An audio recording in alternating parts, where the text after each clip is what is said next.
여러분 안녕하십니까?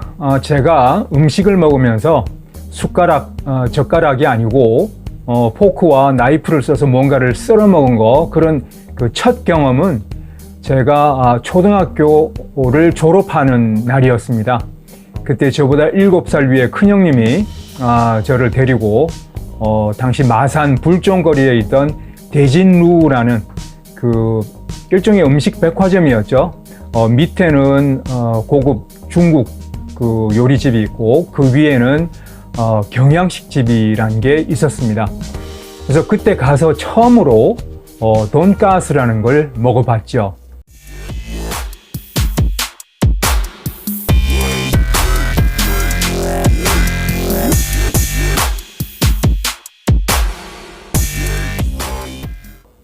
고등학교를 마치고 이제 서울로 대학을 가면서 보니까 뭐 서울에는 그 뭐 경양식집이란 게 엄청 많더라고요. 그 중에 특별히 코돈부루라는 뭐 간판을 단 뭐 코돈부루 경양식 이런 게 간간히 눈에 띄었습니다. 그래서 저는 코돈부루가 도대체 뭔가 상당히 궁금했거든요. 근데 뭐 그때 당시에 인터넷이 있습니까? 아니면은 뭐 제가 그런 경양식집을 자주 갈 만큼 뭐 경제적 여유가 있습니까? 그래서 그냥 흐지부지 하다가 그냥 넘어갔죠. 당시 경양식집은 꽤 비쌌습니다. 그 당시 우리 한국 사람들의 그 1인당 국민소득이 뭐 8천 몇백 불밖에 안 했거든요. 1990년도까지만 해도 일본하고 경제력의 차이가 그 GDP 면에서 뭐 한 적어도 4배에서 5배 정도 날 시절입니다. 그래서 저보다 한 대여섯 살 많은 그 우리 형들 그 세대는 그 용돈을 받아가지고 최소한 한 두어 달 이상 아주 아끼고 이래서 모은 돈으로 자기가 사귀던 여자를 경양식집에 데려가서 칼질 한번 시켜주는 거를 아주 뭐 큰 일로 생각을 했죠. 물론 자기가 사귀는 여자는 데려가서 칼질 시키면서 자기한테 그 어려운 형편에도 불구하고 대학 공부시키고 용돈 주는 부모님 모셔가서 칼질 시키는 남자는 별로 없었죠.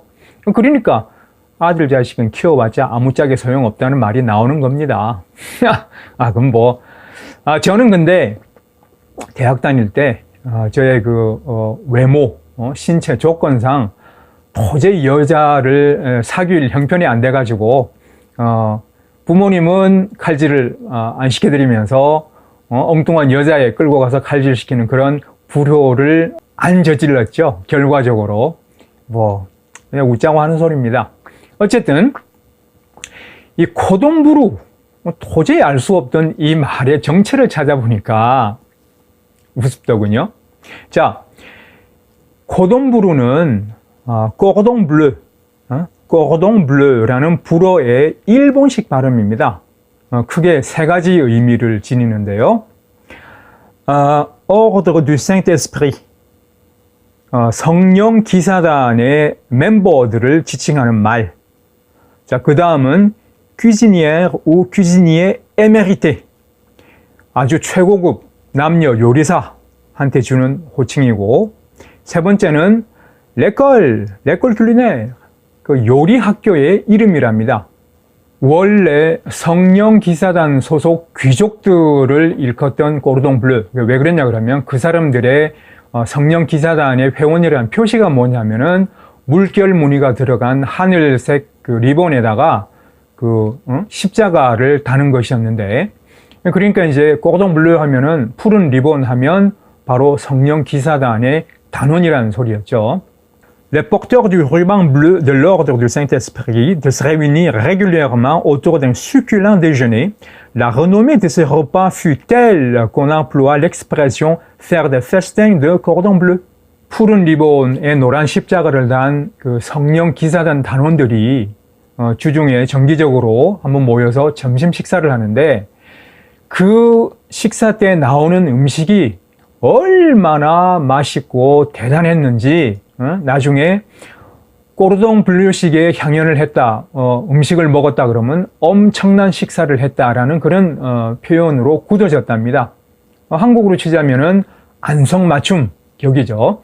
그 방자유기로 유명했던 경기도 안성의 그 지역 명칭이 안성맞춤, 무슨 일을 하는데 최고로 적합한 사람 또는 무슨 용도로 가장 좋은 물건을 뜻하는 표현이 된 것처럼 말이죠.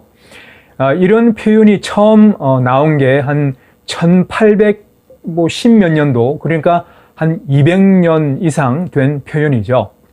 자, 그래서 꼬르동 블루식의 엄청난 식사를 하다라는 이 표현에서부터 최고급 남녀 요리사를 꼬르동 블루 요리사다 이렇게 지칭을 하게 됐다고 합니다. 그런데 이 꼬르동 블루라는 이름이 전 세계적으로 퍼지게 된 데는 바로 프랑스의 그 요리 학교 르 꼬르동 블루가 큰 역할을 했습니다. 1895년에 프랑스의 기자 마크 디스텔이라는 사람이 요리 잡지를 펴내면서 거기에 꼬르동 블루라는 이름을 붙였고, 그리고 이분이 그 잡지의 성공에 힘입어서 사립 요리 학교를 만듭니다. 그게 바로 르 꼬르동 블루 학교죠. 1896년에 처음 프랑스에 설립된 이 꼬르동 블루 요리 학교는 전 세계에 27개 분교를 거느린 최고급 요리 학교로 발전을 했습니다. 제가 전에 듣기로 꼬르동 블루 요리사는 프랑스 국가 자격증을 딴 요리사다 이런 말을 들었는데, 이 위키피디아 설명에 의하면 이 꼬르동 블루 요리 학교가 세계 최고의 권위를 가진 프랑스 요리 학교인 거는 맞지만 프랑스 정부에서 관여를 하거나 주관하거나 이런 건 없는 것 같거든요. 그러니까 르 꼬르동 블루 요리 학교는 그야말로 사립 그 학교 체인이지 프랑스 정부에서 공식적으로 관련이 있는 것 같지는 않습니다. 자, 어쨌든 이 꼬르동 블루라는 그 명칭이 그럼 어떻게 하다가 코돈 부루라는 희한한 발음이 됐을까요? 그거는 바로 이 꼬르동 블루라는 게 일본으로 건너간 다음에 일본을 거쳐서 우리한테 들어왔기 때문입니다. 여러분도 잘 아시다시피 인간의 발성기관을 가지고 원숭이보다 못한 소리를 내는 게 바로 일본 사람들 아닙니까? 꼬르동 블루, 경음 발음이 안 되니까, 꼬가 안 되니까 코, 안 되니까 이거 설정 넘어가고, 동이라는 것도 제대로 못해가지고 코돈 블루 발음이 안 되니까 브루, 그래서 코돈 부루가 된 겁니다. 참 웃기죠. 한국에서는 이 꼬르동 블루라고 하면 요리 학교니 최고급 요리사니 이런 것보다 치즈 돈가스, 우리가 흔히 말하는 치즈 돈가스를 그 지칭하는 말로 쓰이는 것 같아요. 설명을 보니까 얇은 햄을 치즈에 싸서 기름에 튀기거나 구운 고기 커틀릿인데, 이게 일본으로 가면서 쉽게 말하는 돈가스 중에서도 안에 치즈를 넣은 좀 고급 비싼 돈가스를 지칭하는 것 같습니다. 지금도 2019년 지금도 일본식 발음으로 코돈부루 해가지고 이런 그 음식을 파는 집이 들어 있나 봅니다. 지금 그 대한민국은 일본하고 경제 전쟁을 벌이고 있죠. 사실 대한민국이 벌이는 게 아니라 일본이 먼저 시작한 겁니다. 그죠? 대한민국이 마치 적성국가나 되는 듯이 수출 화이트리스트에서도 없애고, 대한민국의 그 전략물자 관리를 전혀 신뢰할 수 없다, 이런 헛소리를 짓거리면서 우리 한국의 그 반도체 산업을 짓밟으려고 그 핵심 소재를 수출을 안 하는 거 아닙니까? 또 지금 뭐라고 또 시비를 걸지 모르죠. 자, 이런 상황에서 지금 우리 대한민국 사람들 정신 바짝 차려야 됩니다. 유니클로나 아사히 맥주 안 마시는 것도 중요하지만 우리 생활 속에 스며든 이런 그 일본식 용어, 이런 거 싸그리 걷어내야죠. 예를 들어서 꼬르동 블루라는 거 우리 한국 사람들 발음할 수 있잖아요. 그런데 왜 코돈 부루라는 국적 불명의 해괴한 발음을 써야 됩니까? 그 다음에 요즘 제가 아주 싫어하는 말이 하나 있는데 바로 덕후라는 말입니다.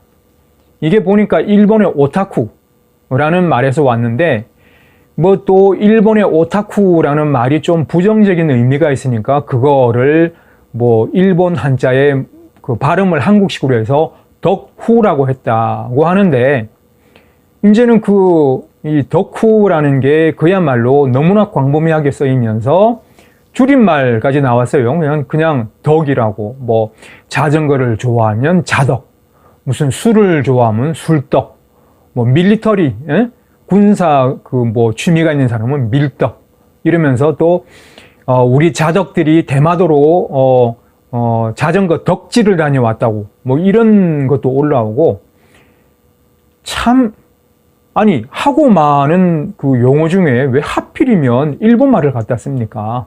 그렇게 일본이 싫다면서 사시미도 뭐 생선회로 바꾸고 뭐 스시도 초밥으로 바꿔 쓰자 그러면서 왜 뜬금없이 뒤늦게 오타쿠 같은 희한한 뭐 그렇게 바람직하지도 않은 말을 받아들여 갖고는 무슨 뭐 덕후니 뭐 덕질이니 뭐 하는 건지 모르겠습니다.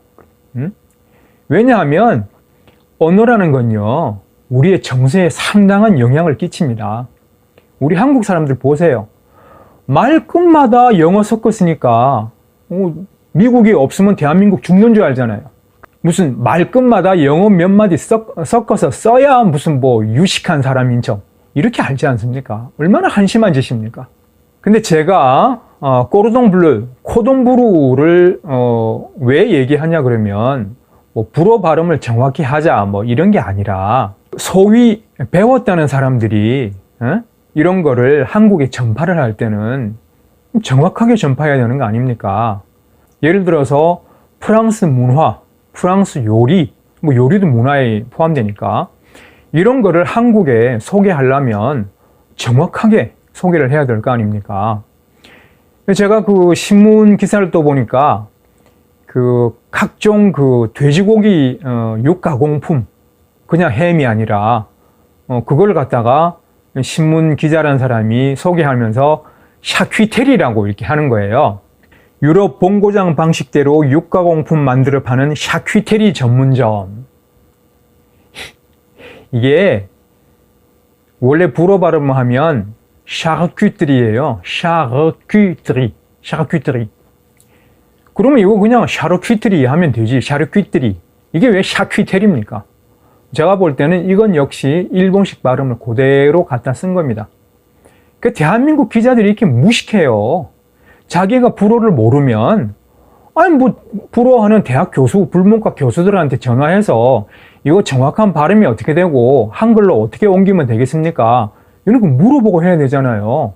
그냥 자기 귀에 들리는 대로 샤퀴테리 아니면 불어도 모르면서 영어식으로 비슷하게 해가지고 그냥 샤퀴테리 이게 뭐 하는 짓입니까?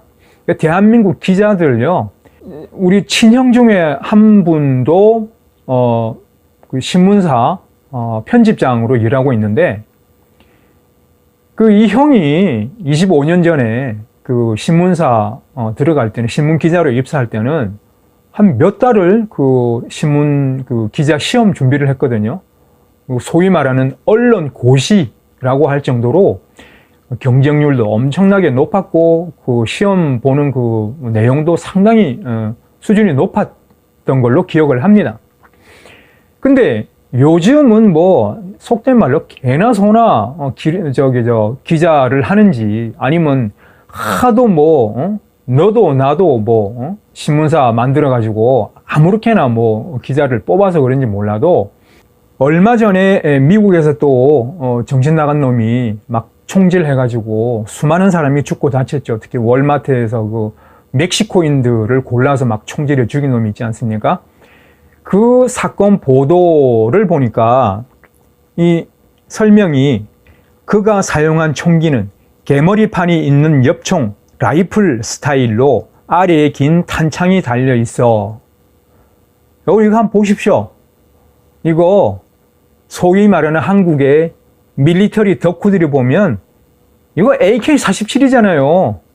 북한군도 쓰고 있는 AK-47은 군용 소총입니다. 이게 뭐가 개머리판이 있는 엽총 스타일입니까? 알이 긴 탄창, 세상에 사냥총, 엽총 중에 알에 긴 탄창이 달리는 엽총이 어디 있습니까? 이 한국 기자들이 이렇게 무식해요. 아니, 이거는 여자 기자가 만약에 썼다 그러면 군대를 전혀 안 갔다 왔을 테니까 모를 수도 있다고 칩시다.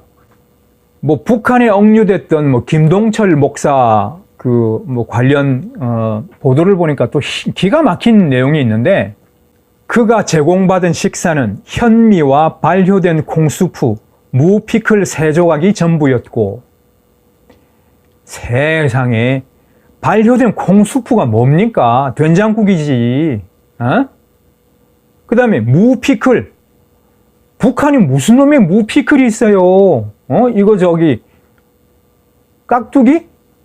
아니, 포로 수용소에서 젓갈 넣고 고춧가루 넣은 깍두기를 주겠습니까? 이건 그냥 소금에 절인 무짠지죠. 그러니까 한국의 기자들이라는 사람들이 그저 이거 외신 번역한 건지 모르겠는데, 도대체 글자를 그냥 그대로 옮기는 거 그것만 했지. 아니, 한국 사람들이 볼 때 발효된 콩수프 뭡니까 그럼? 그 다음에 무 피클. 제가 볼 때 이 기자는 아마 1990년대 이후에 출생한 대한민국, 그야말로 잘 먹고 잘 사는 시대에 태어나가지고 스프가 뭔지도 알고 피클이 뭔지도 알면서 대신 한국이 옛날에 어떻게 살았는지 같은 거 전혀 모르는, 그야말로 호강에 북받쳐서 요강에 똥 싸는 그런 세대입니다. 참 한심해요. 이런 사람들이 그 외국의 문물을 또는 외국의 정보를 정확하게 전달할 수 있겠습니까? 지금 대한민국의 정치, 경제, 사회 문화가 이렇게 얽히고 설키고 뭐가 제대로 안 되고 하는 데는 이런 기자답지 않은, 꼴 같지 않은 기자들의 책임도 엄청나다고 저는 생각합니다. 대한민국의 소위 식자층 여러분, 특히 해외에서 유학하고 돌아가신 여러분, 제발 좀 겉멋만 부리지 말고 정확한 정보 전달을 위해서 노력하시기 바랍니다. 대한민국에 지금 미국에서 경제 경영학 박사 따간 사람이 몇만 명이 될지 모르겠는데요. 그렇게 경제 경영학 박사들이 많은데 왜 대한민국 경제는, 서민의 삶은 갈수록 팍팍해지는 겁니까? 그 여러분이 외국 나가서 외국물 엉터리로 먹고 들었기 때문 아닙니까? 자, 여러분, 오늘 제가 말이 좀 길어졌습니다만은 코동부루 아닙니다. 꼬동블루. 우리 앞으로 불어는 불어답게, 영어는 영어답게, 무엇보다 한국어는 한국어답게 쓰는 습관을 갖도록 합시다. 그리고 지금 일본과의 경제 전쟁이 본격적으로 시작됐습니다. 이제 일본이 우리 대한민국을 화이트리스트에서 공식으로 배제했으니까요.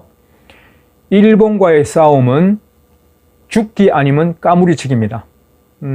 어중간히 미지근히 타협하다 보면은 죽도 밥도 안 됩니다. 우리 대한민국 사람들은 할 수 있습니다.